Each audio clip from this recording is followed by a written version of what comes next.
but now it's almost time for the Commonwealth Youth Awards in Excellence in Development. Now, it aims to raise the profile and highlight the contribution that young people make to achieving development goals. We're joined now by the Head of Youth Programmes, Lane Robinson, and one of the finalists, Julius Shirimo, whose company, Derecha, tackles unemployment through microfinance.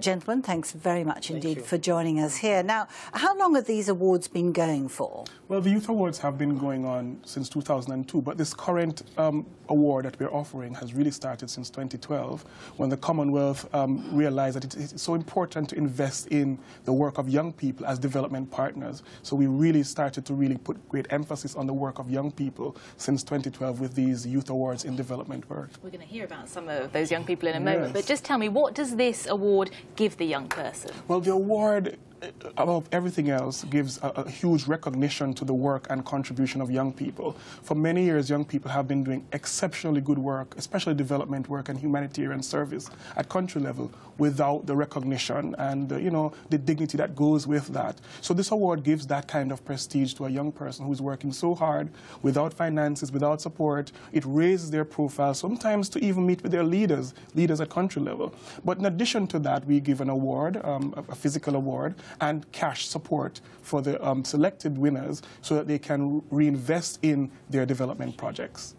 Now, Julius, you're one of the finalists. You started really young. At 9 years old, you started your entrepreneurial skills. Yes, yes. Tell us about that. I remember when I was 9 years old, I went to my mom, my auntie, and I went to ask her, can I have some money, pocket money, to go and spend at school?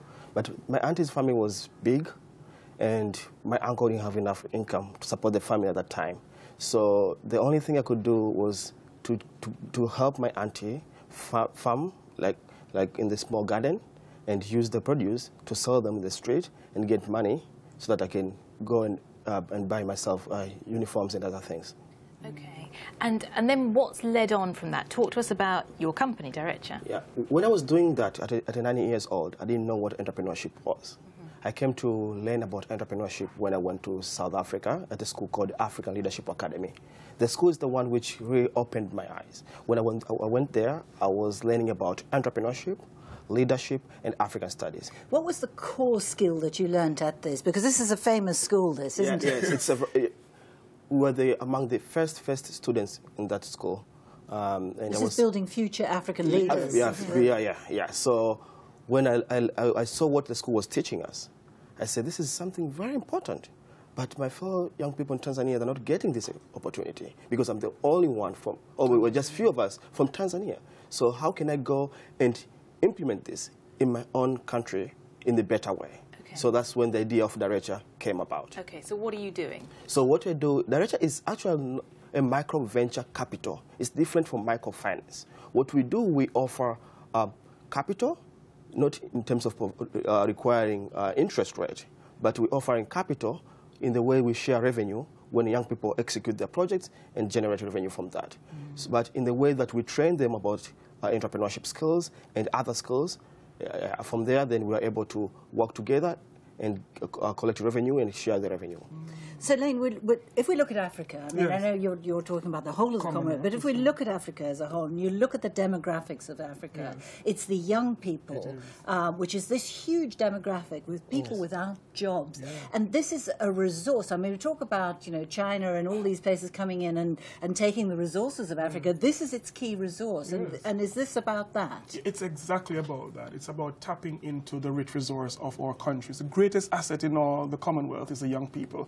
Indeed, 60% of all our Commonwealth countries is comprised of young people, but in Africa it's about 70%. So what that means is that our countries, our governments, our leaders must begin to work with young people as partners in the development of Africa. And Julius and the many other youth leaders from that region are the people we are promoting and asking countries and leaders to work alongside. And do you think the leaders are getting that message? They are certainly getting that. I've just returned from a youth ministers meeting in Cameroon just in February, and the ministers wholeheartedly agreed that this is the direction to go. And so they agreed to reinvest and support the young people as leaders in making Africa what it's supposed to be. And that's just fantastic news. Now, Julius, you believe in collective development. Yes. And in fact, wherever you seem to have gone, whatever you've done, you seem to be incredibly good at collaborating with people. I mean, even on your African Leadership Development course, you got together and you started there.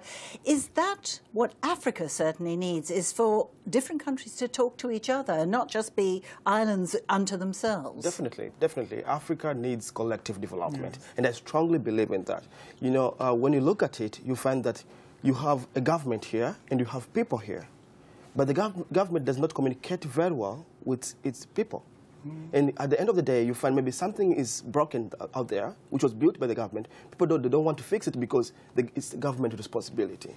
But when you bring collective development, you find the government collaborating with its people and bring about development. That's right. So, and that could go to the level of the continent, where one country collaborating with another country. We are neighbors. Why shouldn't we work together? Why shouldn't we open our boundaries? Why do I need a visa to go to another country in the African continent? Why do I have to go to Europe to go to another African country? That's a question I've been always asking myself. And since I was very young, I've believed in that. We need collective development to move our continent forward. Well, we'll wish you both well, and happy Commonwealth Day on Monday. Actually, so on Tuesday, we will have the Youth Awards being announced finally, and that's when the world will know who the winners are. Julius is just one finalist. Oh, good luck.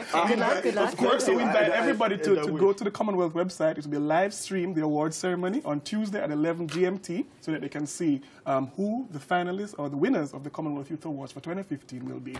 Okay, well, be watching. Not to be partisan, but fingers crossed. Yeah. Fingers crossed. Okay, thanks very much. Thank you very much. Thank you.